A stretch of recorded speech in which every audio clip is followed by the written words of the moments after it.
benar-benar bahagia setelah dirundung cobaan dan menjalani hukuman rehabilitasi karena kasus narkotika.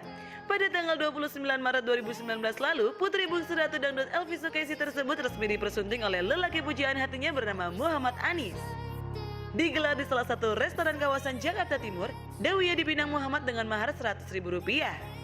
Diketahui sebelumnya, Dawiyah dan Muhammad yang sudah bertunangan secara mengejutkan ditangkap atas kasus narkoba pada bulan Februari tahun 2018 lalu. Keduanya divonis untuk menjalani rehabilitasi. Masa-masa sulit sebagai tahanan sempat dikabarkan ketika itu Dawiyah dan Muhammad batal untuk naik ke pelaminan. Namun pada 29 Maret lalu, keduanya memberi bukti tetap setia hingga menyatu dalam ikatan pernikahan. Bagaimana Muhammad meyakinkan Elvi Sukaisi agar diterima sebagai menantunya? Apa yang membuat Dawiyah yakin dengan Muhammad? Saksikan selengkapnya sesaat lagi hanya di Pagi-Pagi Pasti Happy.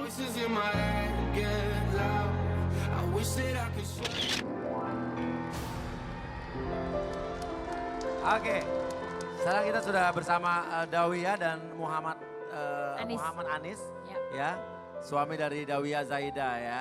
Nah, ini Dawiyah, Umi Elvi sehat? Alhamdulillah sehat. Baru tadi juga pagi dia berangkat ke daerah mana sih, pokoknya luar kota lah. Ngomongnya gitu dong kayak Umi Elvi dong, pindah mic dong. Oh tidak mau, kalau aku udah pasti lompat mic-nya. Kalau Umi tuh susah ya. Kalau Umi mah udah Umi, terlatih aduh. dia, karena dulu sebelum dia jadi penyanyi dia sirkus. Oke, Dawiyah ini ada artikel, sama Muhammad ada artikel, kita lihat dulu artikelnya, check this out. Nikah dengan pengusaha, Dawiyah hanya minta mahar Rp100.000. Jadi minta maharnya Rp100.000 aja. Oke, kita lihat fotonya Kita dulu. lihat ada foto-fotonya ya. Ini Umi nih. Cantik banget Dawiyah waktu itu. Cantik banget.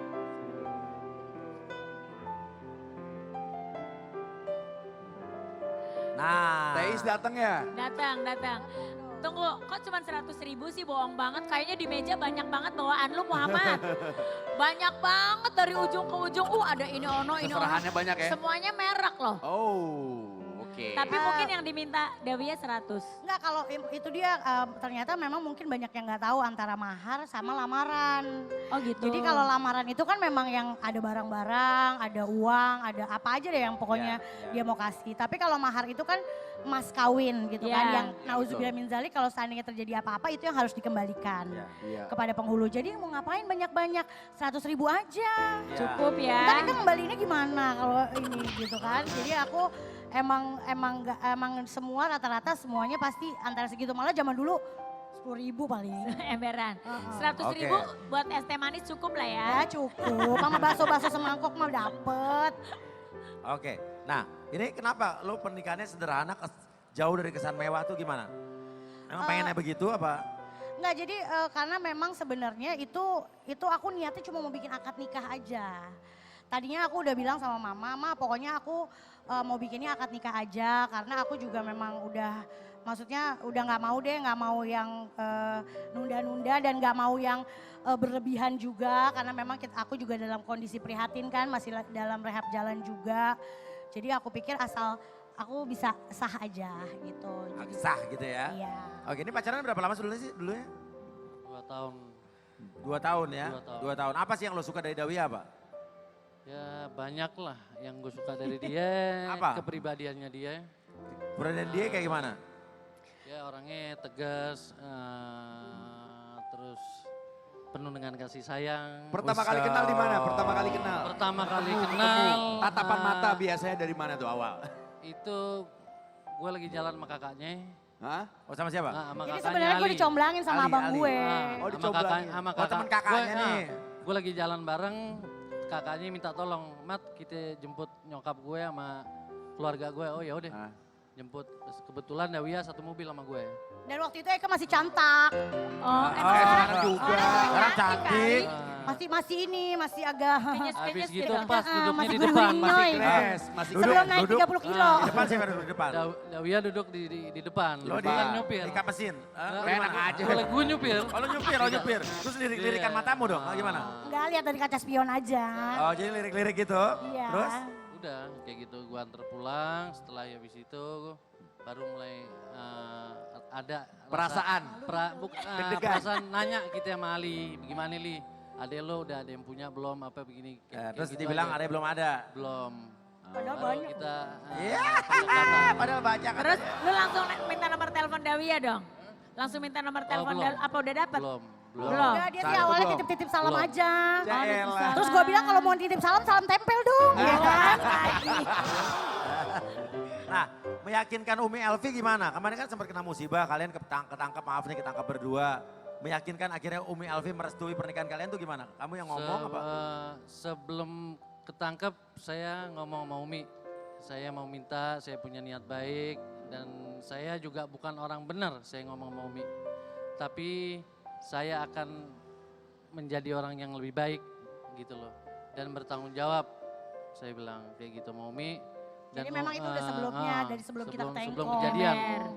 Habis itu Umi terima saya dengan lapang dada, diterima. Alhamdulillah, Umi peluk saya, Umi cium jidat saya juga cium jidat Umi.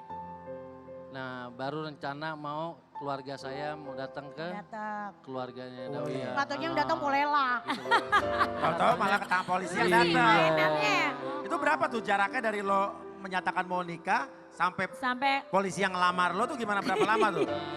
Hampir sebulan. deh. Sebulan. Oh. sebulan. Tapi setelah itu Muhammad, setelah itu kan kamu minta Dawia kan sebelum kejadian itu. Nah setelah kejadian itu tapi keluarga Umi dan keluarga masih tetap menerima kamu tuh kamu meyakinkannya lagi seperti Kita apa? tetap Muhammad meyakinkan Abah, Mama Muhammad, ya semua orang nggak ada yang sempurna. Iya. Jangan kita lihat dari lalunya. masa lalunya, Iya. tapi kedepannya yang lebih baik. Oke, Pasti. nih kita punya artikel lagi nih ya. Coba kita lihat dulu nih. Sebelum kita lanjut ngobrol-ngobrol. Tepis kabar hamil duluan. Dawia, berat aku naik 30 kilogram. Oh. Ini gimana? Itu Sampai yang lo ketahuan digosipin- loh, itu yang ketahuan Itu yang ya, ketahuan. 30 kilogram tuh yang ketahuan. Jadi masih belum ada yang ketahuan nih? Belum ada Sebenarnya yang berapa aku kilo sih? sembunyikan. Benar. Aduh banyak banget. Jangan-jangan pas nimbang itu baru kaki kanan. Enggak, waktu pas nimbang aku begitu naik langsung dilarang bertiga. Gimana nanggepin itu deh? Nanggepin itu gimana? Apa Isu di- itu tadi, isu lo hamil duluan. Isu-isu di Tapi hamil nggak hamil duluan. duluan enggak kan? Alhamdulillah sih enggak. kan, ya. Alhamdulillah enggak dan belum, tapi aku pengen banget justru. Jadi aku aminin aja, mudah-mudahan itu jadi doa buat aku juga, biar cepet dikasih juga. Ya kan, kalau mau dipikirin di gini gitu, aduh udah lah ya, terserah Jadi mereka nggak aja ada, mulut-mulut nggak ada mereka rencana ya. untuk ditunda-tunda dulu. Untuk Enggak. Iya. Oke. Oke, ini ada artikel nih, kita lihat. Ada Check artikel this out. lagi. Dawia dan suami masih jalani rehabilitasi narkoba hingga Agustus 2019.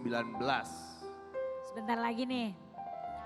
Biasanya pergi rehab berapa ini sekali sih? Seminggu sekali kah? Atau? Waktu awal keluar memang kita masih seminggu 2 kali. Ya. Terus kesini nanti jadi seminggu sekali. Kalau sekarang udah 2 minggu sekali. Udah 2 Itu minggu nanti sekali. sampai sebulan sekali gitu kan. Setelah itu baru kita benar-benar. Berbagi dong sayang, berbagi iya. pengalaman rehab. Mungkin kan masih banyak teman-teman atau orang yang di luar sana yang masih mengkonsumsi itu. Bagaimana supaya badan kita udah nggak nagih lagi gitu. Ya memang Ada nggak impactnya? jalan satu-satunya memang sebaiknya sih ditangani secara maksudnya secara ini ya, maksudnya ya Medis, rehab iya, itu rehab, sendiri gitu loh.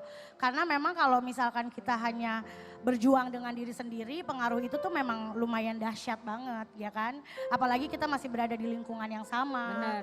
Ya kan, di sekitar orang-orang yang sama gitu loh. Jadi memang rehab itu sendiri kan kita diasingkan dulu kan awalnya. Diasingkan dulu, kita ke satu tempat di mana di situ ada suasana baru, ada teman-teman baru.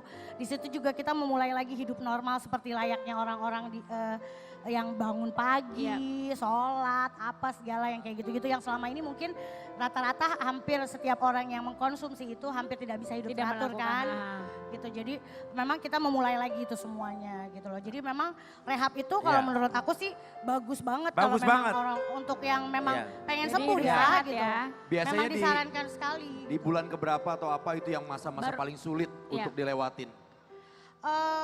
Sebenarnya 1 tahun pertama itu Sulit banget. susah banget. Sulit gitu banget kan. ya. Susah banget walaupun alhamdulillah sudah saya lewati. Alhamdulillah. gitu. Cuman maksudnya memang sugestinya kan yang Suges. tinggi gitu Masih kan. kepengen aja, nanti takutnya kalau nggak konsum takut begini, takut Gemuk begitu gitu apalagi ya kan Iya. kalau misalkan wah timbangan naik baju kekecilan kayak gitu yang kayak gitu-gitu memang menimbulkan sugesti-sugesti Tapi gue tersendiri. pengen tanya Dawi ya, dulu lo pakai narkoba itu kenapa? Pengen kurus kah apa gimana dulu? Sebenarnya bukan pengen kurus, aku ngurusinnya memang tidak pakai itu, tapi mempertahankannya waktu itu karena Iya. kan maksudnya waktu itu capek ya diet karbo gitu, terus sedih juga nggak makan nasi gitu kan. Oh lu diet karbo dulu? Gitu begitu udah ini, terus cepet banget dalam beberapa hari kalau misalkan aku ngelos dikit tuh bisa yang naik 2 kilo gitu loh. Terus akhirnya ya biasalah salah pergaulan Iya, gitu iya. ya. Oke. Terus banyak teman-teman aku yang memang waktu itu bilang bahwa mereka ngurusin badan pakai itu Iya, apa iya. segala macam. Akhirnya aku coba dan Kepengaruh. dan yang menyedihkannya itu adalah ya memang rasa ketergantungannya itu ya gitu Iya, yang iya, akhirnya iya, kita iya. ngerasa butuh gitu, Iya. butuh akan itu. Oke. Dan kita lihat artikel, ada artikel Iya. lagi nih, check this out.